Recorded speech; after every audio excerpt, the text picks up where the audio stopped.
Can you believe how quickly spring is racing along? I swear gardening turns us all into time travellers. Well, it's another busy month and boy, have I got some treats for you, including planting some summer garden favourites, harvesting the very first salad of the season, and I will be tending to my beans. What are we waiting for? Come on. Would you look at these beauties? Nothing says summer is coming like the fresh, lush foliage or haulms of potatoes. Now I'm growing two types this year. These are my early season or first earlies, and then over there I've got my late season or main crops. So these early season potatoes are determinates. It just means they produce their potatoes more in a single layer. Now, to stop them turning green and the potatoes kind of coming to the surface, and when they turn green they get a bit poisonous, well, we need to mulch to keep the soil covered, just in case they do work their way to the top. Now, I'm using grass clippings, got plenty of those at this time of year, but you could also just top up with a little more compost, for example. Now, this stuff's a little bit wet, but it's a breezy day, so it'll soon dry out and do its business. I want to spread it in fairly thin layers though, every now and then, so that it's not a good hidey hole for slugs.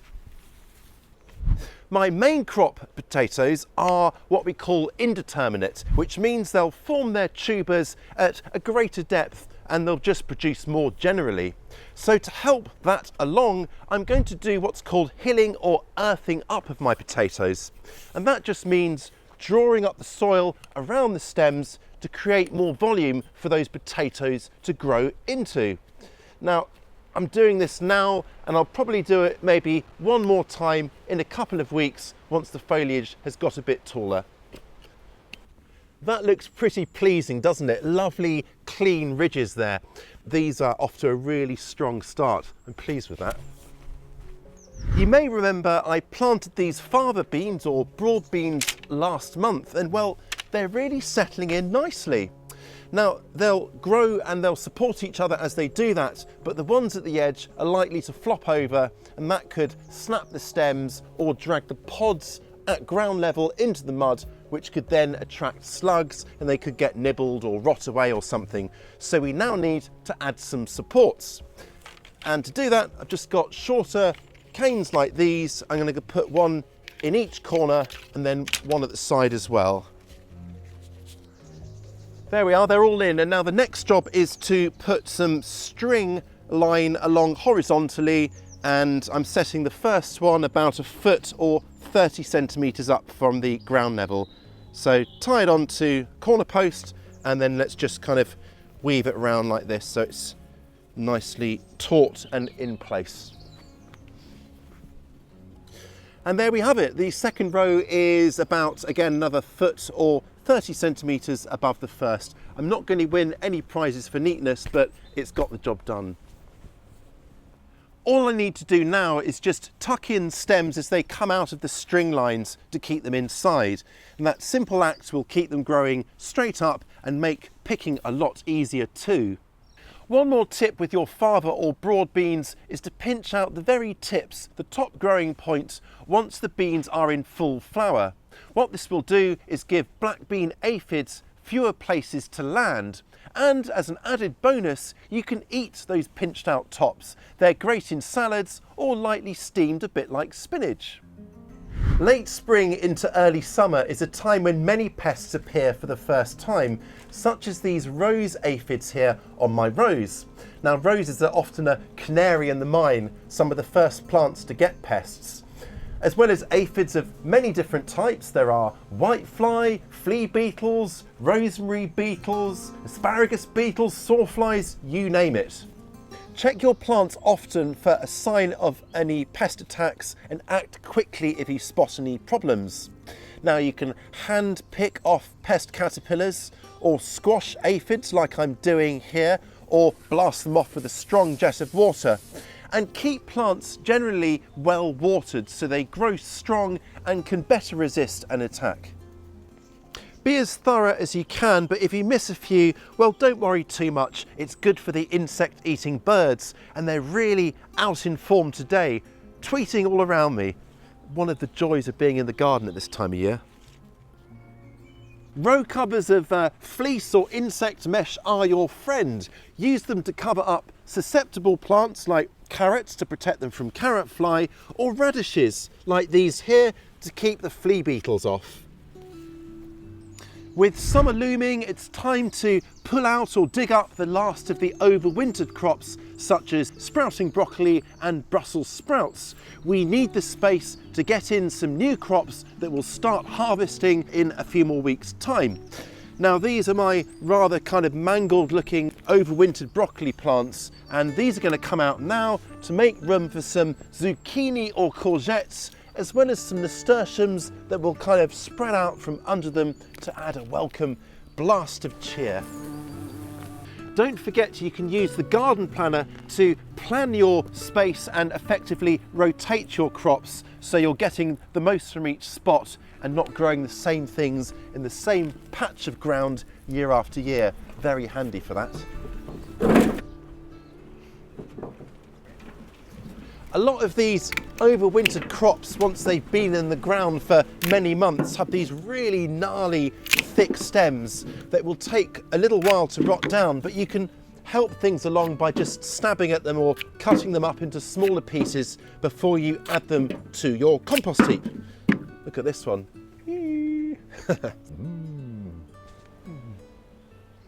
Tell you what, it kind of smells rather good, a bit like a nice tasty slaw.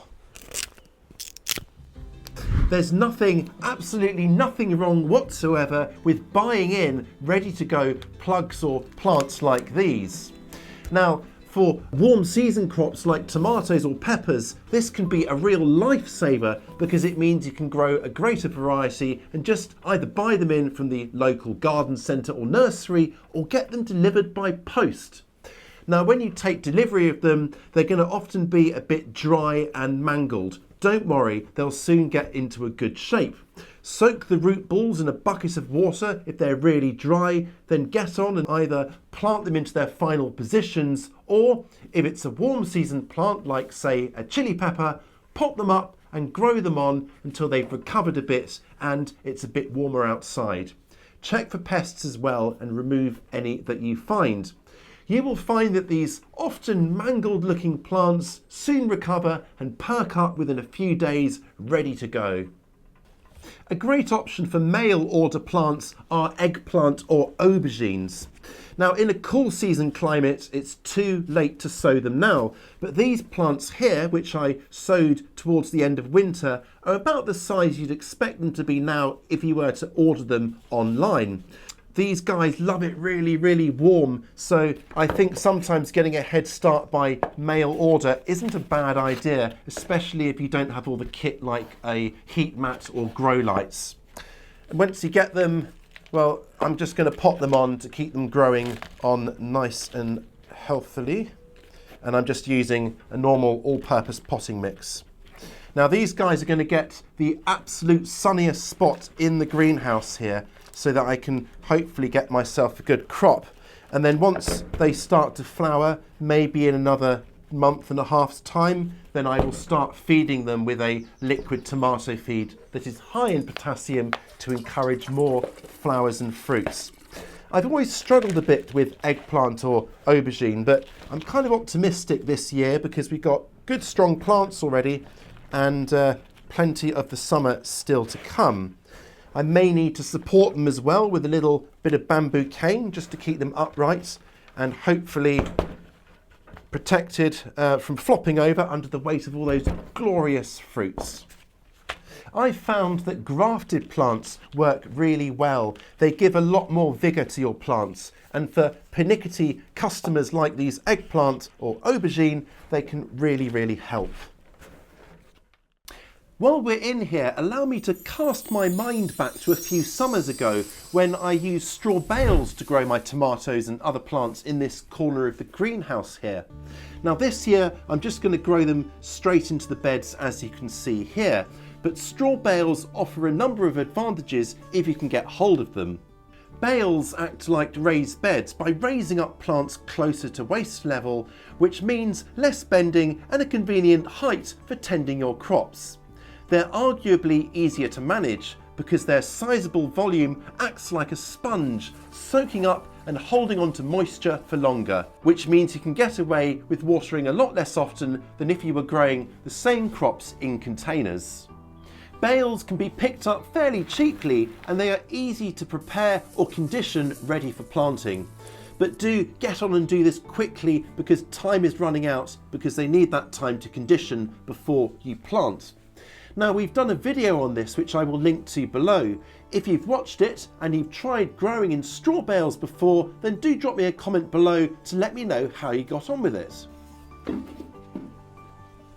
So I've already planted my greenhouse tomatoes and cucumbers, but now things are warming up really rather nicely. It's time for my tender plants to come outside.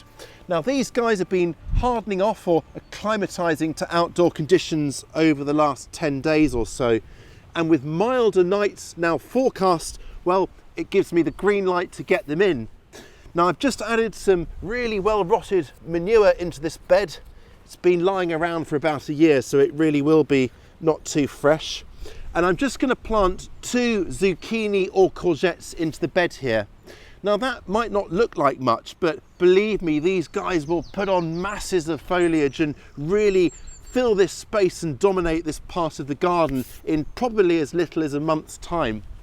So I'm going to just simply dig a hole, and just to get them off to an even kind of stronger start, I'm going to go in with a couple of handfuls of chicken manure pellets towards the bottom of the hole and just fork that into the area as if they needed more encouragement to grow strongly.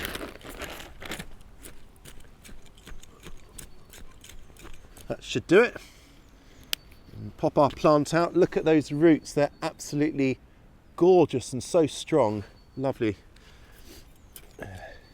I always think it's worth planting zucchini or courgettes in at least pairs, and the more the merrier, because this way the plants can cross-pollinate and you'll get a much better fruit set that way. There'll be more chance of there being male and female flowers open at the same time that way. One of the simplest ways to catch the water and make sure it's delivered where we want it at the roots is to kind of sink in pots like this, and then you can just, then you can just water into them and it holds the water in place so it doesn't all splay over the surface. But I know a lot of us now are trying to avoid plastics in the garden because of microplastics and so on. So I thought I'd take a different tack this year by just simply creating levees around each plant that will contain the water until it has a chance to soak in. So I'm just literally banking up the soil into a ring around each plant like this. And that way it keeps it all in place. And watch, with our levees in place, when I water, all the water is nicely contained and it can sink in more evenly right the way around the plant. So that's one advantage over pots to one side. Now later on, in a week or two, I will go in and mulch over the surface here as well with some of those grass clippings. Even this early in the season, there's a good chance you might be harvesting your very first salads. Now this is my salad bed here, and I've got some lovely oak leaf lettuce, some spinach, radishes, and there are some salad onions in there which will get more space once the radishes are plucked up. So let's take a few now. I'll start with some radishes. And I've got some slightly more advanced lettuce and spinach in the greenhouse, so I might get them from there and let these guys grow on. Now salads are really quick and easy to start if you haven't done so already. You can sow them direct, perhaps using a cut and come again mix of salad leaves, or you can sow them into plug trays to grow on and then plant out at their final spacings once they've grown on a bit. And to harvest the leaves here, what I would do is I just take the outside leaves from each plant like that, just click them off between your finger and thumb, and then leave the central bit of the plant, the crown, to grow on and produce the next set of leaves for harvest. Keep all of your salads well watered in dry weather and watch out for slugs. Just remove any long areas of grass or weeds from around them so there's no hiding places, and check things like boards lying around.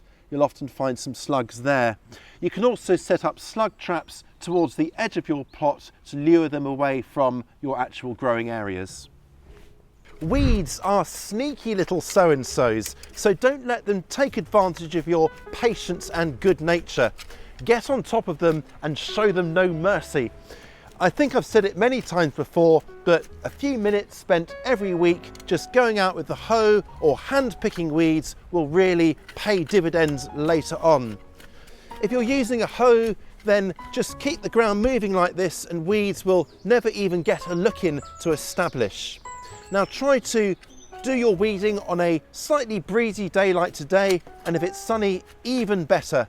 And that way any weeds that are sliced off at ground level can be left and will just wither away really quickly. If you can't get in there with a hoe, then like here for example, just get in with your hands, follow the weeds right down to the base and just yank them out. And that way, time spent now in the spring will mean there's less weeds about later on in the growing season, and that'll save you valuable time later on in summer. It's really reassuring to know that time spent now will save time later on in the summer. Now this here is my trusty hoe. It's a pretty old one, not particularly top of the art, state of the art, but I like to keep it nice and sharp by just running a little sharpening stone in the same direction as the blade from time to time to keep the edge nice and razor sharp. This way it slices through the soil and weeds like a hot knife through butter. I sowed this corn about 10 days ago and look, there's the very first shoot coming up there. Now this is the ideal time to sow corn of all types, either direct where it's going to grow or into pots, plug trays and even toilet roll tubes to plant out at a later date once it's a touch warmer. That's really an advantage in my climate, slightly cooler but equivalent to zone 8. Now this year, like every year, I've chosen a super sweet corn variety. I can't wait to sink my teeth into those truly indulgent cobs, and the best way to serve them, in my opinion, with a curl of butter and lots of grinds of the pepper mill. Let me know how you enjoy yours in the comments. If you'd like to know my method for starting off this true winner of the summer garden, then check out our latest sowing video, which you'll find for your convenience right here. Please keep your hands in the dirt and keep growing. It's all good. I'll catch you next time.